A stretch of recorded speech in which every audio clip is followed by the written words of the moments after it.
Bonjour, aujourd'hui j'aimerais vous présenter un carton que j'ai retrouvé et ça m'a fait bien plaisir de le retrouver parce que ça faisait un bout de temps que je voulais vous montrer ça.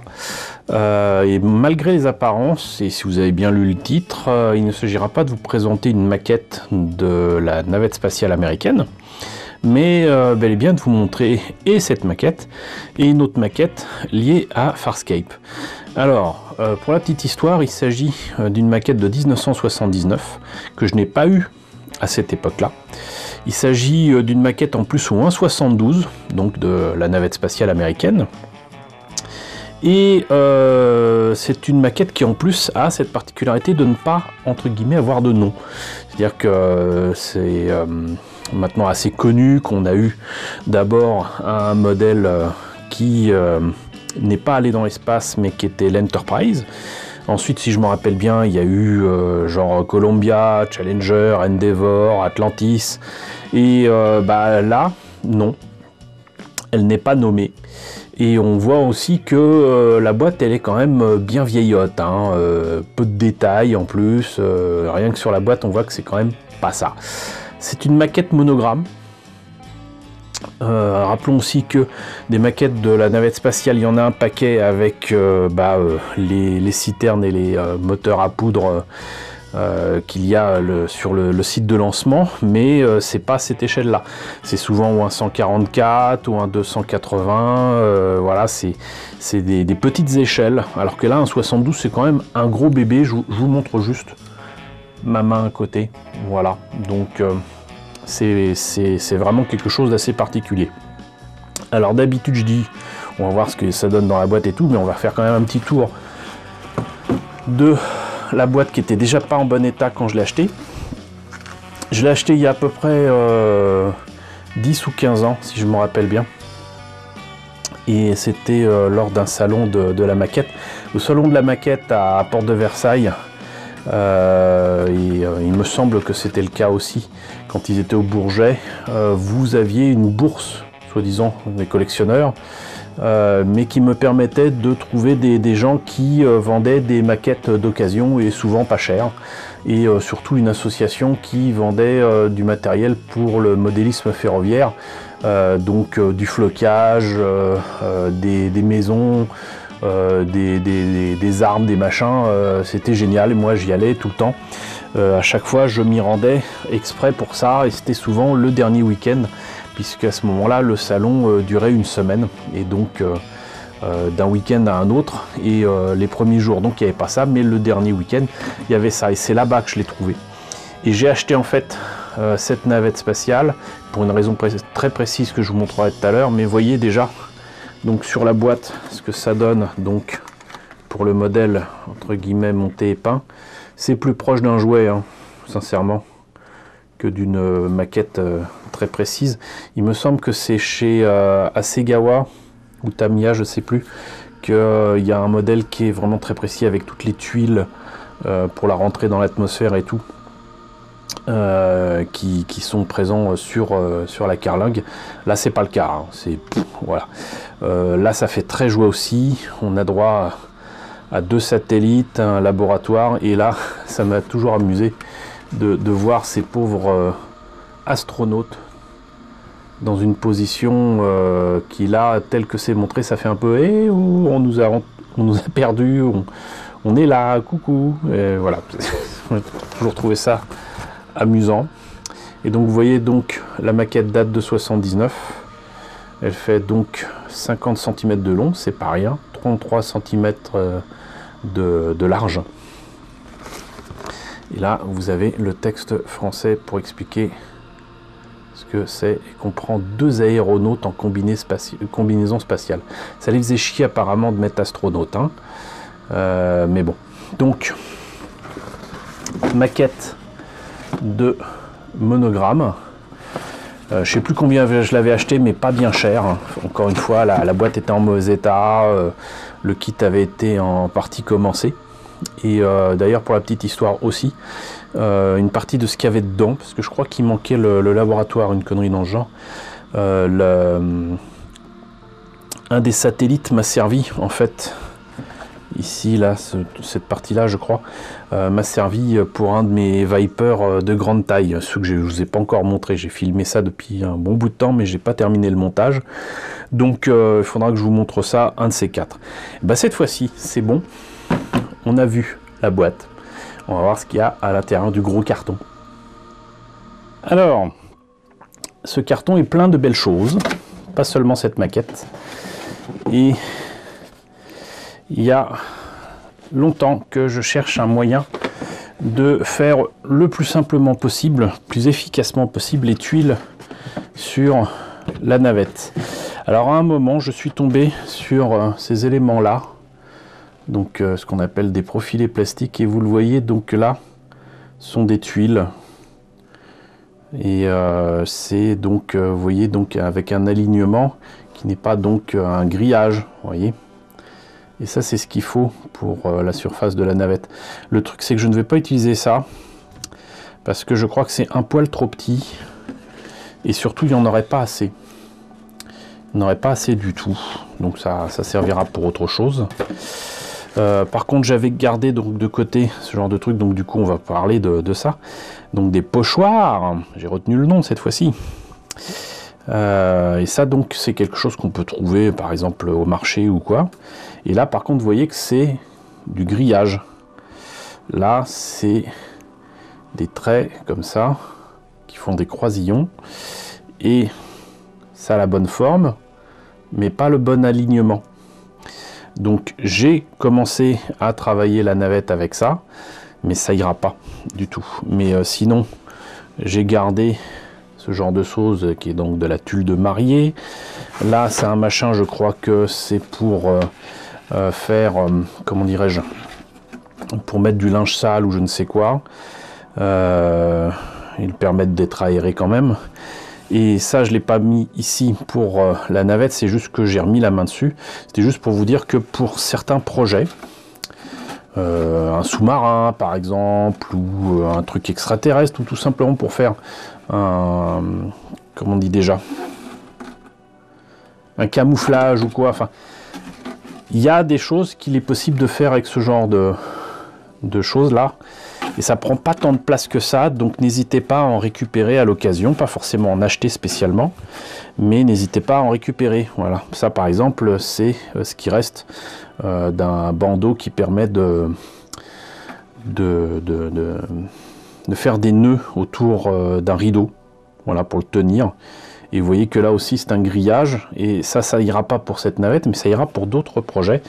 Là pareil, c'est un truc de fruits et légumes, de citron ou quoi. Là pareil, voilà, ça c'est le genre de choses donc à garder pour différents projets que vous pourriez avoir. Alors, voyons d'un petit peu plus près ce qu'il en est pour la navette proprement dite. Puisque là j'ai la notice, et je vous disais que sur la boîte il n'y avait pas de nom, c'est par contre la planche de décalco qui nous fait découvrir des noms. Alors, est-ce que c'est la bonne planche de décalco qui allait avec celle-là en 79? Je pense, mais je serais incapable de vous dire si c'est effectivement ça. Mais reste que là, du coup, il y a quand même quelques détails. Il y a comment dirais-je, l'écoutille pour rentrer dans la navette, mais vous avez donc Enterprise, Columbia, Discovery, Challenger, Atlantis, et ce qui était déjà prévu que les États-Unis aient autant de navettes. Est-ce qu'elles étaient déjà construites? Je ne suis pas un spécialiste. Je vous propose de découvrir ce qu'il en est dans les excellents sujets d'un youtubeur qui se fait appeler Stardust. Moi j'aime beaucoup ce qu'il fait, et vous en apprendrez certainement un petit peu plus. Je pense qu'en tout cas là pour l'ESA, il me semble que c'était pour les satellites européens. Et là on voit bien, je crois que ça, ces petits machins là correspondent plus ou moins à ce qu'on voit ici sur l'image, je crois. Mais bon, qu'importe. Le fait est qu'il y a au moins un minimum vital ici, mais ça sera complété par autre chose que je vous montrerai tout à l'heure. La notice, elle fait là aussi très très vieille. Moi ça me rappelle le bon vieux temps, mais là on est vraiment 1979. Donc là, encore une fois, c'est précisé 1979. Même la police de caractère SF mais des années 70. Donc elle indique qu'il faut commencer bien évidemment par le cockpit.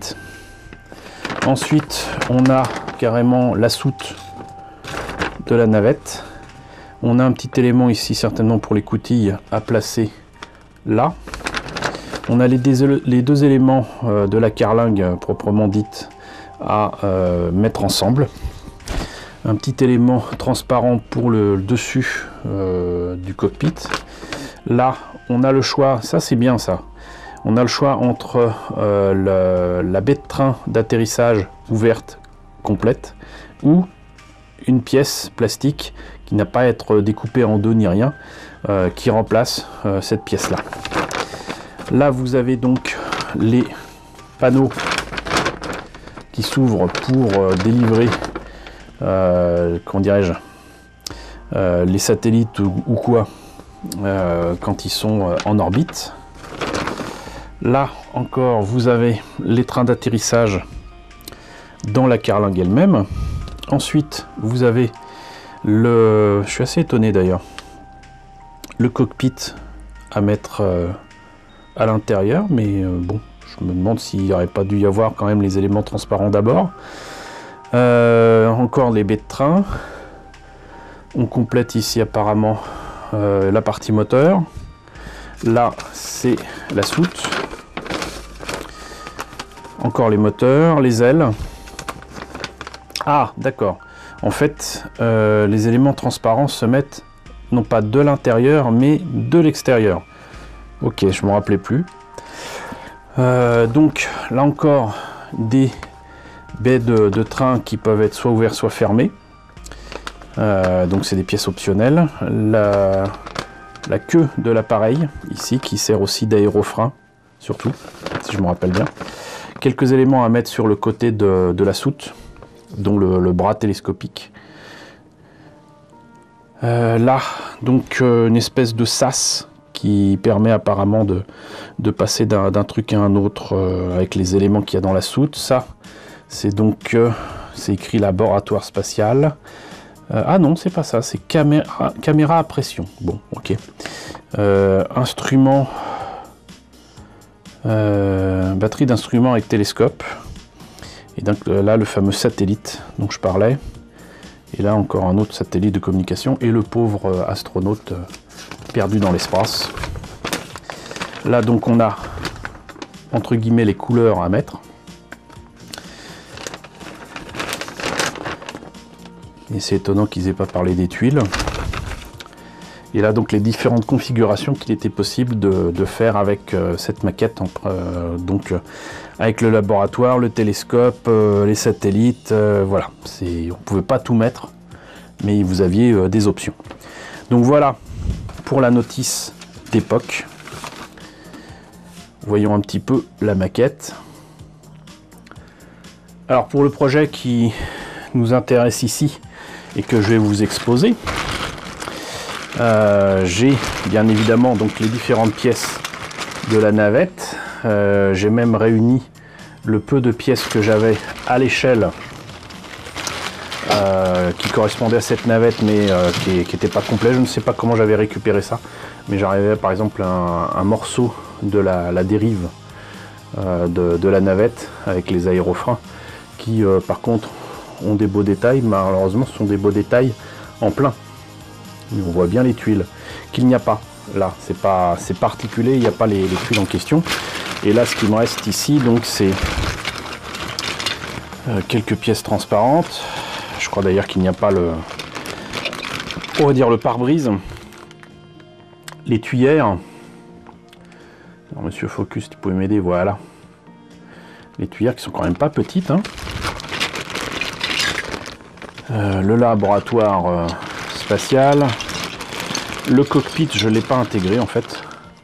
Il n'y a aucun intérêt, vous comprendrez pourquoi tout à l'heure. Donc il n'y a pas mal de pièces que je pourrais récupérer pour autre chose. Et j'avais mis de côté mes bonnes vieilles figurines Airfix au 1,72 qui sont sympas, qui auraient permis d'avoir autre chose que des astronautes perdus dans l'espace. mais qui ont un défaut majeur, c'est qu'elles sont un peu molles. Quoique avec le temps, elles sont un peu durcies. Et surtout, la peinture tient mal dessus. Mais je les avais mis de côté, on ne sait jamais. Et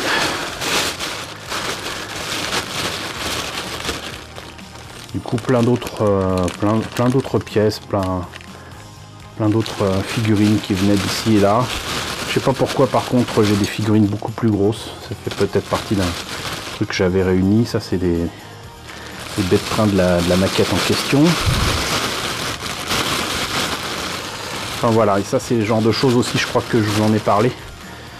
Des vieilles figurines un peu pourries, pirates en plus, qui reprenaient des figurines qui étaient un peu mieux des années 60 et 70, et qui peuvent servir à faire des trucs assez sympas en termes de pilotes pour des projets de SF. Alors la maquette elle-même, oups, alors vous voyez, elle n'est pas petite du tout. Pas petite du tout. Et je l'avais commencé il y a facilement 10 ans. Mais bon, heureusement que je ne l'ai pas continué parce que ça aurait été quand même un projet un peu déraisonnable. Mais voilà. Elle avait été commencée. Je l'ai continué. Là, de toute façon, il me manque ces éléments-là. Il y a quelque chose qui vient de tomber. Attendez. Donc de toute façon, cette partie-là, les parties transparentes, apparemment, je les ai pas. Donc ça sera remplacé par des choses un peu translucides, mais où on ne verra pas l'intérieur du cockpit. Et ce qui m'intéressait le plus là-dedans, c'était de faire quand même les détails manquants, notamment au niveau du nez de l'appareil, de la navette. Et là, vous voyez, j'ai fait des trous. Là, j'ai fait des trous et j'ai rajouté des œillets en métal. Et surtout, là j'ai fait des trous et j'ai rajouté des baguettes qui sont faites des pailles plastiques de chez Quick. Ceci que vous pouvez récupérer facilement dans ce fast-food si vous le fréquentez.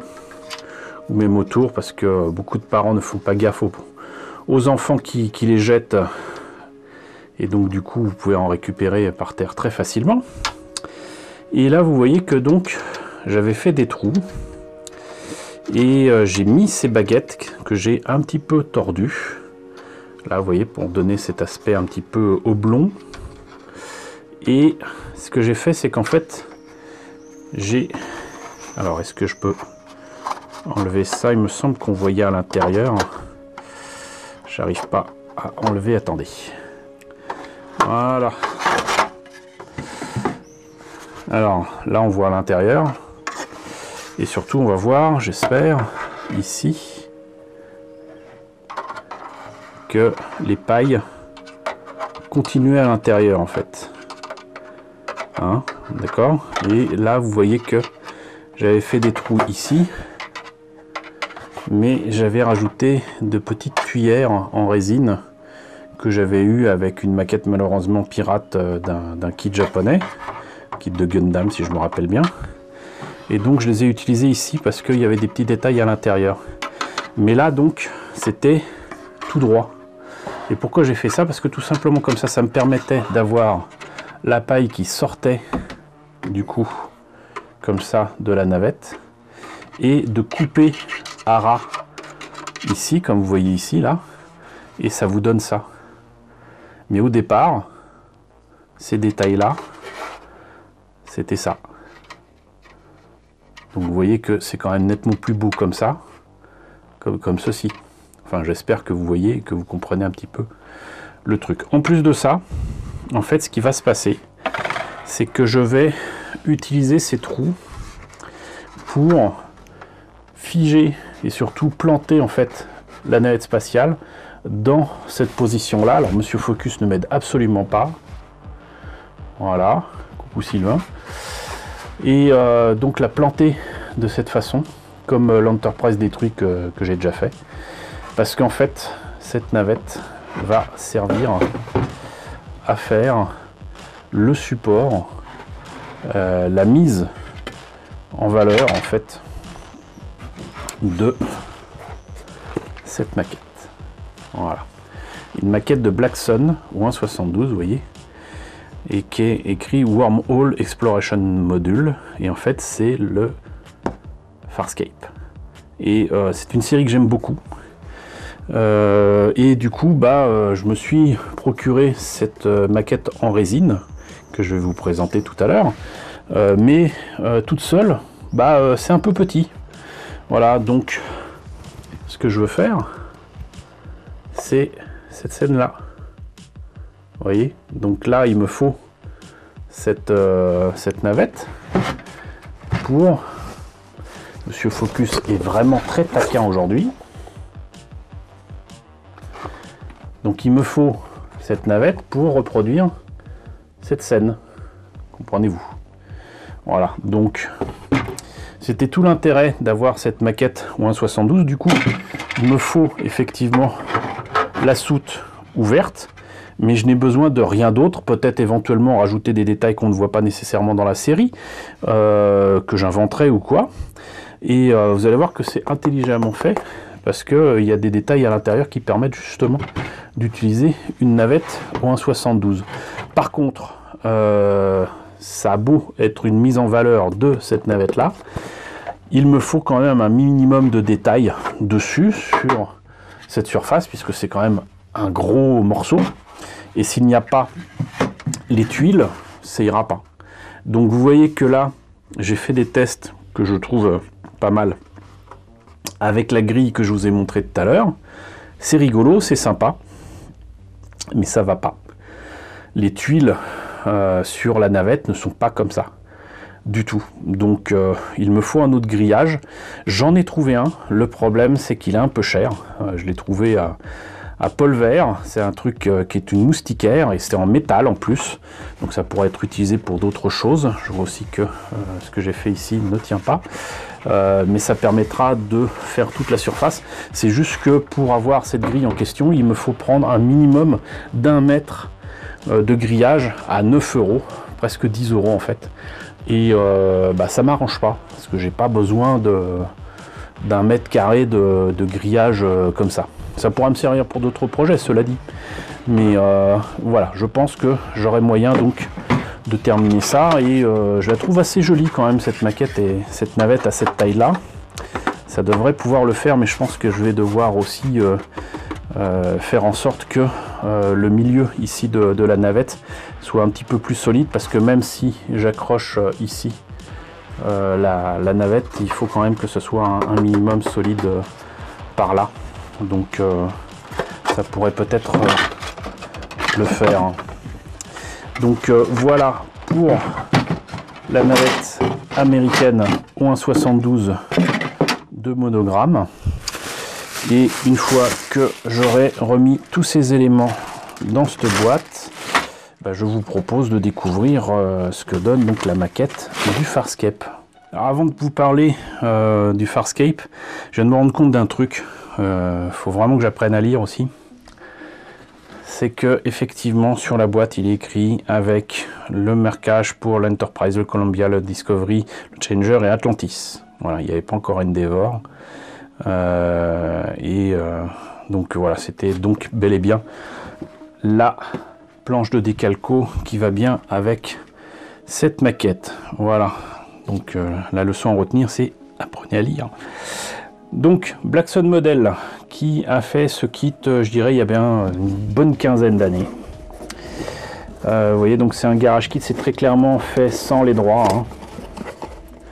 Mais pour autant c'est intelligemment fait, puisque là en fait on apprend que dans la série, je l'ai revu, donc du coup c'est effectivement ça, la navette s'appelle Kolaroy. Alors rien à voir avec Kolaro ou le Kolaro Cococho, hein. Mais vous voyez qu'il y a quand même ce qu'il faut pour mettre sur la navette et les marquages pour le Farscape lui-même. Voilà, donc c'est assez cool. Ça je sais plus du tout si ça allait avec la navette spatiale. Il me semble que c'est le cas, parce que je crois qu'il n'y a qu'un seul moteur sur le Farscape. Mais donc c'est quand même assez cool qu'ils aient pensé à faire ça. Pour moi c'est le détail qui tue. La navette est là-dedans. On va quand même commencer par la notice. Parce que les pièces sont toutes petites. Donc vous voyez, effectivement c'est ça. Il n'y a qu'un seul moteur sur le Farscape. Donc ça faisait partie de la maquette de Monogram. Donc, l'Axon modèle... Oups! Voilà, je perds des trucs. Puis pas n'importe quoi apparemment, puisque ça doit être certainement des éléments du cockpit. Pas bien de ma part. Donc, qu'est-ce que ça foutait là-dedans? Je ne sais pas. Et ça continue. Bon, bah, eh bien, magnifique. Je ne sais absolument pas où ce petit morceau que j'ai entendu, mais que je n'ai pas vu, est parti. Donc, ne sachant pas à quoi il ressemble, on va continuer. Hein, voilà, donc on aura appris deux choses aujourd'hui. D'une part, apprendre à lire ce qu'il y a sur des boîtes, et d'autre part, apprendre à ouvrir le manuel d'instruction qu'on a sottement laissé dans un sachet plastique. Et éviter de faire sortir des petites pièces. Alors voyons ça. Ça confirme que ça c'était pour le cockpit. J'espère que c'était des morceaux du train d'atterrissage. Là on a des petits éléments. J'en ai retrouvé un. J'espère que c'était pas un autre. On va voir ça. Mais donc voilà les pièces présentes. On a là donc les étapes d'assemblage, faire le cockpit bien évidemment, compléter les côtés du cockpit ici, ça c'était pas évident, je crois que je l'avais commencé, le moteur, les trains d'atterrissage si on veut faire comme ici, et voilà. Donc après c'est peinture et décalco. Donc, je vais essayer de ne pas perdre les pièces. J'espère sincèrement que c'était pas une pièce importante. Mais voilà. Donc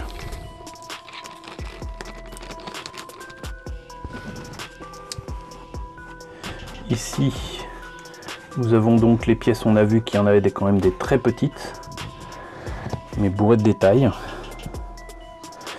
Voyons si je peux vous montrer ça d'un petit peu plus près. Voilà, c'est peut-être mieux. Donc du thermoformé 2 fois au cas où on se loupe pour le cockpit, qu'on va pas peindre, qu'on va faire en smokescreen, hein, je pense que c'est le mieux, et qui donc se mettra là. Apparemment j'ai choisi de ne pas mettre tous les détails dans le cockpit parce qu'en fait une fois fermé on ne verra rien, mais rien du tout. C'est peut-être aussi pour ça que j'ai des astronautes et tout ça assis. Parce que là, il n'y a pas de figurine. Il y a un siège. Mais il n'y a pas de figurine. Donc ça, c'est les petits éléments pour les moteurs, je crois, qui se rajoutent ensuite sur le Farscape modifié une fois qu'il a intégré l'équipage de Moya. Et là vous avez les trains d'atterrissage. Donc je pense qu'en fait j'ai perdu une des roues.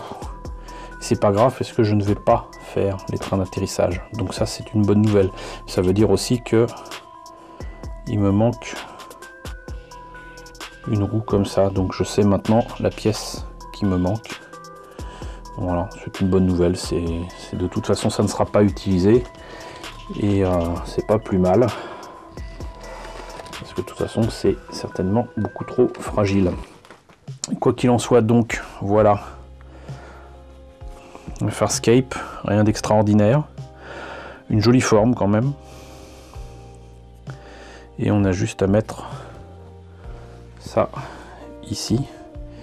Et du coup j'imagine que si ça c'est pour la version modifiée, si je me rappelle bien, hein, il a du coup un moteur qui est adapté pour aller en espace profond, on va dire. Il me semble que c'est ça. On le mettra pas, puisque quand il sort de la navette, il n'est pas comme ça. Donc vous comprenez donc du coup que ça, tout seul, ça aurait été un peu nul. Donc il faut que je fasse la navette spatiale, que je fasse en sorte qu'elle sorte de la soute ici, et on aura donc du coup un joli ensemble avec Farscape qui s'apprête à décoller. Voilà, rien de bien compliqué à comprendre à cela. Voilà, bah écoutez, désolé pour les aléas de cette vidéo, ça me rappelle, j'allais dire, mes débuts. J'espère en tous les cas que cette vidéo vous a intéressé. Au cas où, je vous dirais que Farscape, c'est une série à voir. Malheureusement, c'est pas le genre de série qui passe sur Netflix actuellement, c'est bien dommage. Mais si vous avez l'occasion de tomber sur des DVD pas chers, prenez-les, parce que malheureusement c'était vendu beaucoup trop cher au début, hein. Je crois qu'en plus il y avait peut-être que 2 ou 3 épisodes par DVD, c'était un peu ridicule.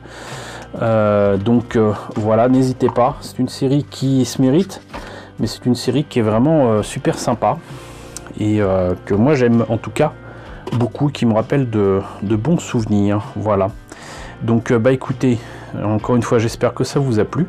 N'hésitez pas à me dire ce qu'il en est dans la section commentaires. N'hésitez pas à liker, n'hésitez pas à partager, n'hésitez pas à vous abonner si ce n'est pas déjà le cas. Coucou aux nombreux abonnés qui nous ont rejoints ces derniers temps. Coucou aux grands anciens qui me suivent depuis 3 ans. Merci à tous de votre fidélité, merci à tous de votre soutien. Et je vous dis donc à très bientôt, j'espère, pour la présentation d'un work in progress de ce projet.